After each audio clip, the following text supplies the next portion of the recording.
Greetings, peace, and love. This is another small series or episode of The Mind Before the Change. So, the last video, for those of you that have got opportunity to watch it, and if you haven't, I'd encourage you to go back and watch that video to kind of get into the authentic, raw thoughts that I have in reference to this topic and series. That actually I really earnestly encourage everyone to give input and insight about this topic because we all need to heal, and that's what it's talking about. And we have to be able to really learn how to think again. Learn how to activate our soul. Nobuddin Ali is one of our ancestors who he expressed to us that thinking, reasoning, willing, and understanding, call these not the soul; they are its actions, not its essence. So thinking, reasoning, willing, understanding is the tools that we use to be able to kind of get us back to that old time way of thinking and how our ancestors utilized that and they civilized the planet Earth. You know, and another thing too, or I was, what I would like to bring to the table is the fact that Pan Africanism, right, is something that was popularized by Deuce Muhammad Ali from Egypt, as well as Marcus Messiah Garvey, amongst many others.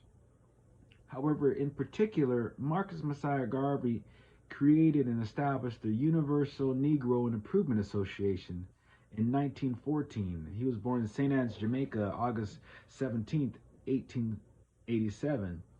And what he always was kind of preaching and teaching was about the unification of Africa, not just physically, geographically, but mentally and spiritually.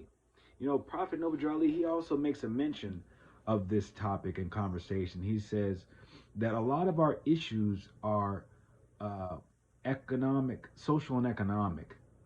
A lot of our issues, and when you think about that, social and economic issues, as well as even political, that's definitely the case. But he says even in a more profound sense, it's moral and spiritual.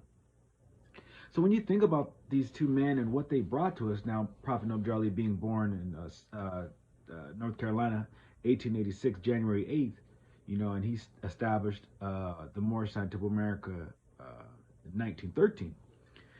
These men definitely painted pictures on our condition here in North America, as well as understanding the world around us.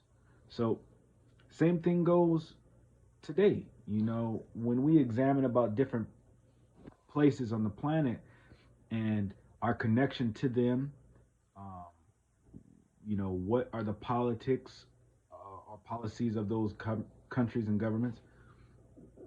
Excuse me, what is their religious practices? Because that plays a little bit of role to it. Um, what was the name of the nation before? So what were those ideals of that nation before they became a new formed government? Um, the international perspective, geopolitics, those are things that are important too, especially when you're talking about Pan-Africanism.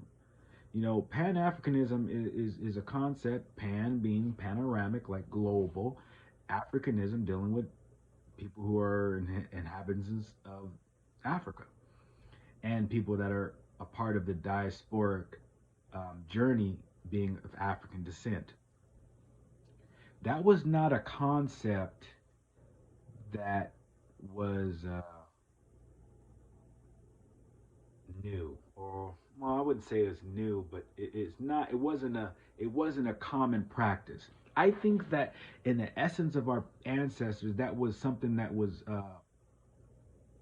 in mind or in thought. It never was in practice. And I think more so, especially toward, um, I think it would be the 14th century. After 1492, that kind of changed the perspective that we had for ourselves. A lot of tribal confrontations, and then the Europeans and other nations, they took advantage of that.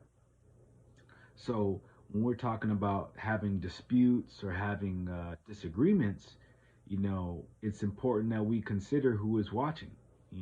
People say that you're always being watched. Well, if that is the case, you should kind of consider about what it is that you're saying and who you're saying it to and how you're saying it. A lot of our people, including myself, have an issue with narcissism and the ego.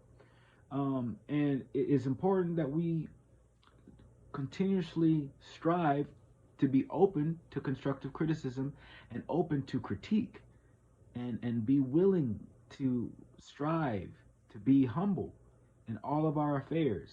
Not a pushover, not having a backbone, but having principles and values, so that way we can have a corner of our conduct being squared, our conduct being, in a well-rounded um, place, and having a thorough understanding on the importance. So that's something also to kind of consider, about the way that we viewed ourselves, the way we view ourselves now, and what teachers brought what may have been perceived as new concepts to us, for us to have a global and international perspective and not so small and minute. So, kind of expanding your horizons and knowing that there's a world around you and we're connected to that world. And the things that we do and the things we say on social media, to our children, to our parents, aunts and uncles, the things that we say and do, it affects us. And so, with that, I want to say peace and love. Praise Allah, honest to His Prophet Nabi Ali, and um, may you have peace and love in your heart at all times, in all climes, ups and downs, ebbs and flows, because we have a lot of work to do. And I'm excited for you to be embarking on this journey.